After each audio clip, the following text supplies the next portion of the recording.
Hi, Katie! Welcome back to Let's Play Bloodborne for Katie, a video series in which I play Bloodborne to show it off to my sister Katie. And here we are back in the chapel. Ah, the hunter. Thank you. So that old girl, you told her about this place, right? Well, she don't offer me much in the way of conversation, but still, I'd rather see her alive anyhow. Alright. Man, I love that guy. He's like one of the few really nice people in this game. Oh no, I haven't forgotten. Do you think I owe you something? Well, that's a fine lark, I'd say. This whole mess that Yarnum's in, it's all your fault. Stupidity outsiders. Our blood's ruined, tainted by your ilk. Don't you come near me. I know your type. You! Stay away from me! I know all your tricks. Case in point. Wow. You know what? I didn't touch your blood, man. I took some of it, and I had a weird dream about a blood dog that tried to come near me before some weird little guys crawling all over me set him on fire. I wonder if that means anything subtextually.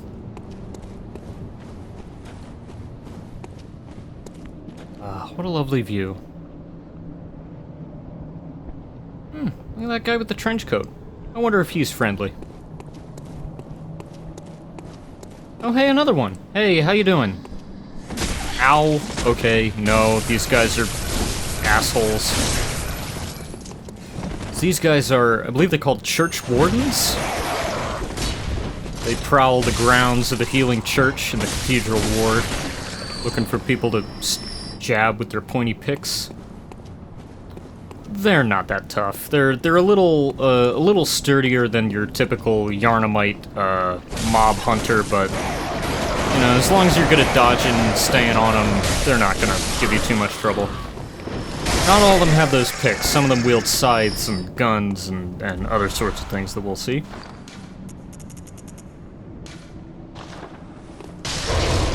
That guy attacked us on sight, but some of them, like the one we're going to find up these stairs, actually give you a nice opening by pointing at you and doing the Donald Sutherland invasion of the body snatchers thing. Like so. They give you some free hits there. Sometimes they do that, sometimes they just hit you, like this guy.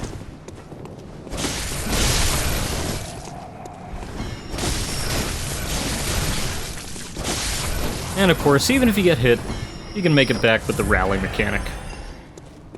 Ooh, an item, what have we here? Oh, why it's the worst, most useless item in the whole game. You gonna use it, Katie? No, that's right, you're smart. Yeah, so like I was saying earlier, Dark Souls, you know, has a lot of sword and shield combat, like, you know, the shield is your way to parry, and there's a lot of different shields with different damage absorption stats, and it's like a real, you know, it's a whole thing. Bloodborne has two shields, one of which is exclusive to the Old Hunters DLC. That one's okay because it reflects magic attacks, which has some use cases. The wooden shield, though, is... I don't know, it's basically like a joke item they put in here pretty much to just troll people who are used to Dark Souls. I'm not going to use it. I never use it. You know, we saw a bunch of Yarnumites using it in Central Yarnum. You can see how much good it did them. Anyway. Ooh, some more clothes. And what the what? What the fuck? What the fuck? What?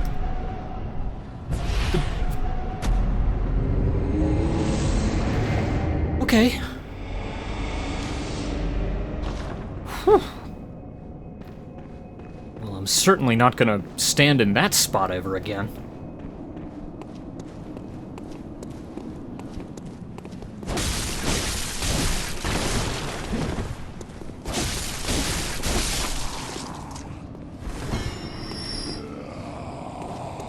Oh, and this guy's got my souls.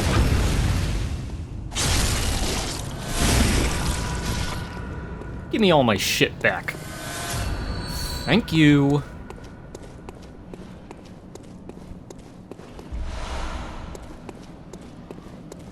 Yikes. Anyway, as I was saying, shield, useless. They like to put those little sort of useless joke items in these games to troll you, like the pebbles. The pebbles are a joke item. No one actually expects you to use them. It's all a goof. And you know, there's something to be said for that kind of good-natured trolling. A lot of people, like, you know, they see these games and they think that they're, like, you know, hostile and mean, and, you know, they are, but it's not really like in a fuck you sort of way. It's more like in a haha fuck you sort of way. Like, you know, From Software games are funny. They're really funny in the way that they, you know, jerk you around.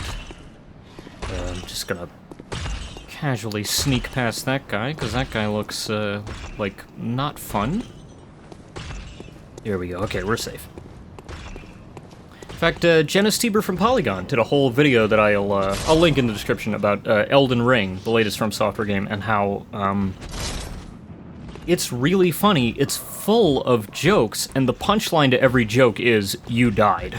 You know, it's that kind of thing. Once you get past the reality that you are going to die a lot in these games, you really appreciate all of those deaths and see how actually very funny they all are. Most of the time. A lot of the time when I die on purpose in this game, like earlier in this video, it will be to show off something that I think is very funny. Anytime I die by accident in this game, it's the game's fault for being shitty. Anyway, we got a new item with some nice lore. Antidote used to treat ashen blood, the baffling sickness that ravaged Old Yarnum long ago. Tablets only provide short-term relief. The ashen blood ailment eventually triggered the spread of the beastly scourge. Interesting. We also got this little quality of life feature I'm going to be using a bunch. It's the monocular. This is does the same thing as the binoculars in Dark Souls or the brass telescope in Demon Souls. Doesn't really have a combat or gameplay purpose, just lets you look at stuff close up, which, you know, I'll be using to show off things in greater detail. We can get some nice views of the city from here.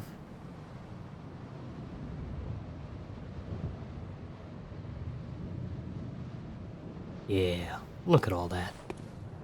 I'll be using it to look more closely at NPCs' faces. Stuff like that. Fun stuff.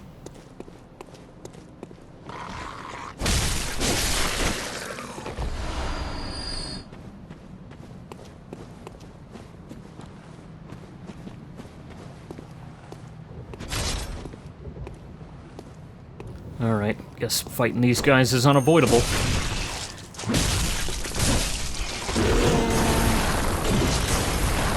So I walked past that, snuck past that first church giant, because that's what I did the first time I played this game, because I thought, these guys are scary and they're gonna kill me. They're really not that hard at all. At least, I think so now, having played this game 2.5 times. This guy is a little bit more threatening, though, because he's got a lot of attacks with this big old ball. So he can actually heck your shit up pretty good. The other guys with the axes, again, you know, if you're good at dodging, have internalized the fact that you need to dodge in order to avoid attacks, you should not have much trouble with them at all, you know? Ooh. Time for rolling? Sounds good, baby. Yeah, because there's gotta be something in one of these pots, you know? Probably a rupee or something like that, you know? Just gotta break all of them just to be sure. Okay, nothing over there. It's probably over here, you know? It's probably, okay, probably in one of these ones over here. I get my stamina back. Yep, yeah, gotta be. Okay, maybe it's in this one. It's, where the hell is my treasure? Oh, there it is.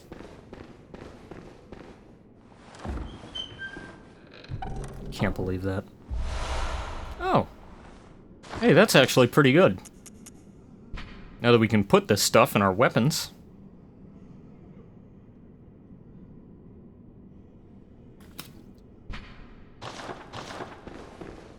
And, well, there's that. I don't know if this is officially true, but I feel like that might be the door to the Great Bridge, the one that wouldn't open after we defeated the Cleric Beast.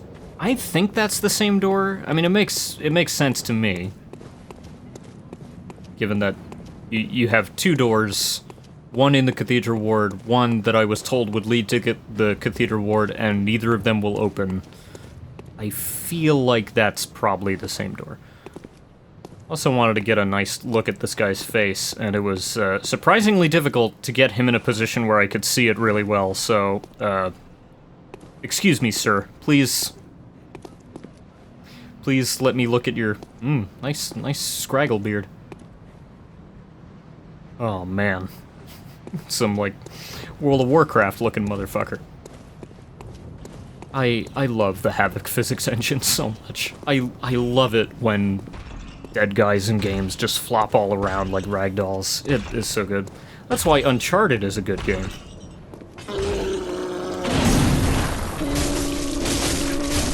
Yeah, see, they're really big and threatening, but like,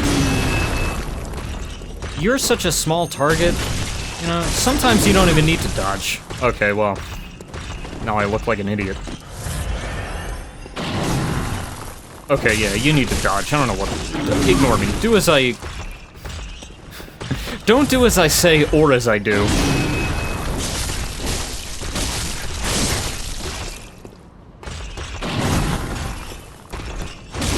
So yeah, it might take you a while to bring these guys down when you first encounter them, but they're chumps.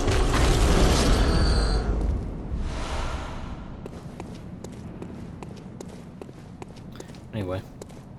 Oh, I'm heading back now because even if I were to go all the way up those steps where that guy came from, there's a gate that's locked.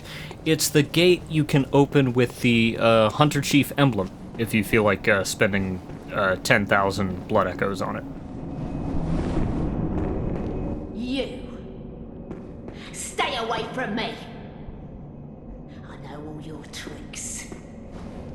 Yeah, it's tough to see before you get the monocular, but this lady's face is all hecked up. It's, yeah, her nose is all weird, her eyes are all weird. Bloodborne has, in the character creator, it has... Oh, let's... I think I'm gonna talk to him. The Hunter. This here is a safe place, but next time you're out on a hunt, remember what I asked. If you find any sane survivors, tell them to seek shelter at Erden Chapel. Because there's nothing to fear here. Alright, dude. I love you.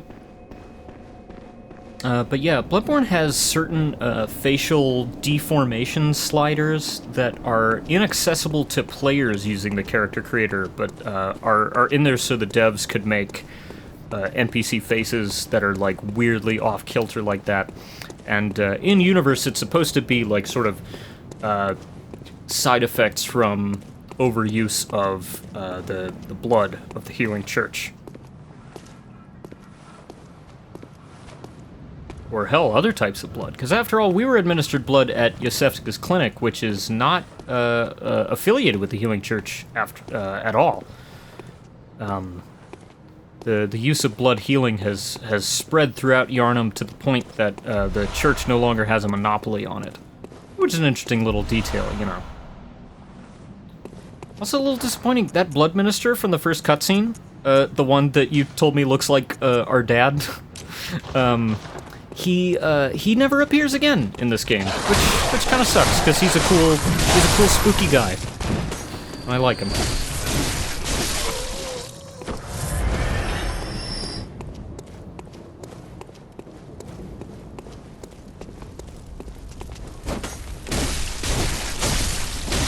But yeah, all these guys almost certainly have imbibed the blood. And look what happened to them. They're all turning into beasts. You can see those guys. They're not just shaggy for the sake of being shaggy. That's some nascent beasthood coming out on that one guy with the shield.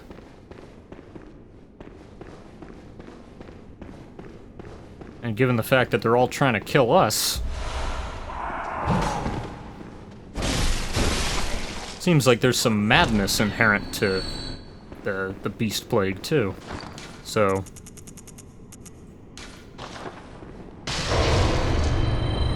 things are not as they ought to be tonight in Yharnam.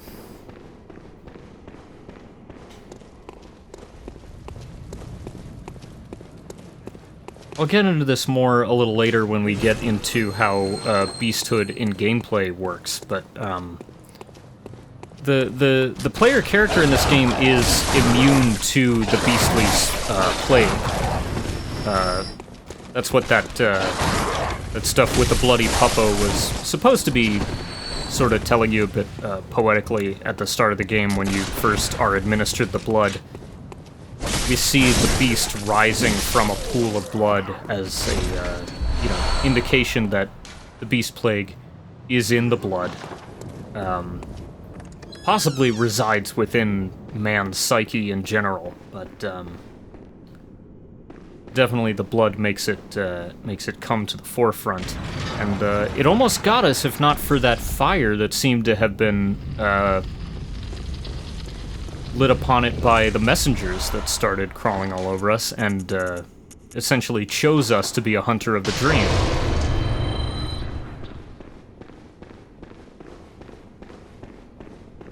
Whether or not they were the ones who repelled the beast plague, or whether the hunter is somehow naturally immune to the plague of beast, I don't know. You could certainly theorize one way or the other. I like to think it was the messengers who warded off the beast, because, it would make sense that keepers of the hunter's dream would want their hunter not to go mad, Anyway, we got a new friend. You're a beast hunter, aren't you? I knew it. That's precisely how I started out. Oh, beg pardon. You may call me Alfred, protege of Master Ligarius, hunter of vile bloods. So, what say you? Our prey might differ, but we are hunters, the both of us. Why not cooperate and discuss the things we've learned? Oh, very good. Very good indeed. Take this to celebrate our acquaintance. Beast hunting is a sacred practice. May the good blood guide your way. Oh, thanks. And he actually gave us a really useful item that I'll be using a lot of throughout this game, especially in the upcoming section. Fire paper. It's the equivalent of the charcoal pine resin in Dark Souls. It applies fire to your weapon, which, buffs the attack and adds a fire element to it. There must be oodles for us to share. Go on. Just tell me what piques your interest. Lore time. As you know, the Healing Church is the fountainhead of blood healing. Well, I'm a simple hunter, quite unfamiliar with the ins and outs of the institution. But I have heard that the holy medium of blood healing is venerated in the main cathedral, and that counselors of the old church reside in the high stratum of the cathedral ward. If you seek blood healing, and the church is willing, you should pay them a visit.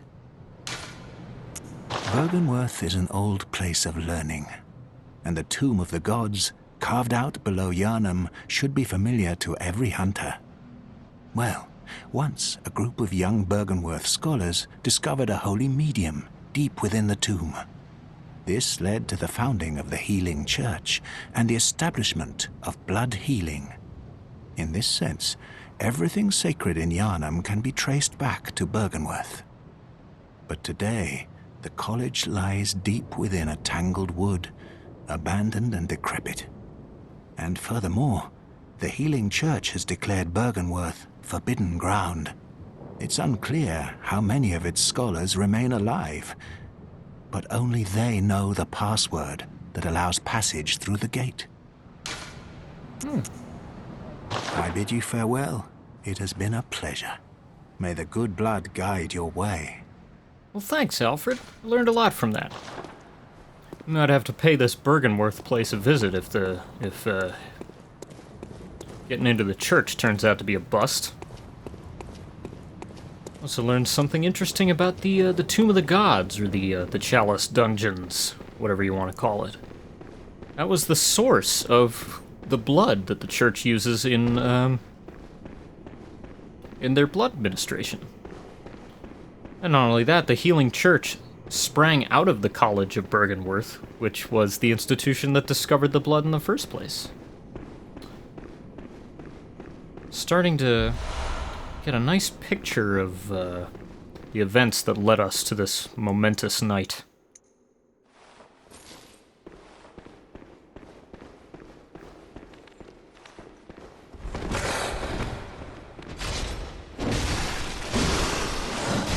Ow.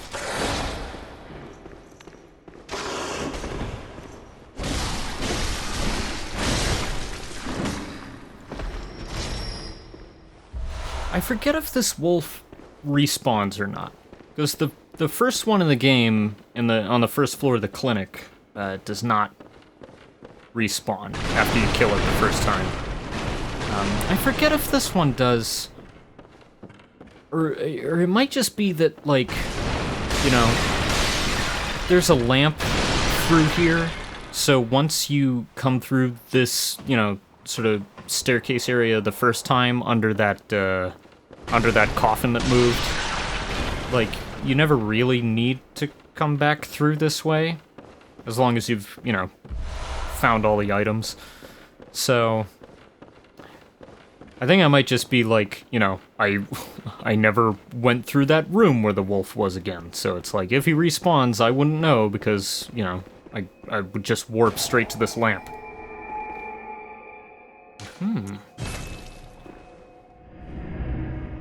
I wonder what's through that door. But first, we're gonna head back to the dream and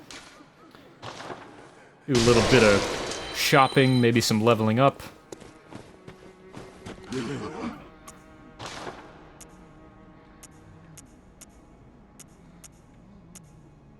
Well, that's right, we're gonna sell this useless fucking shield. Don't need no shields. Best defense is a good offense.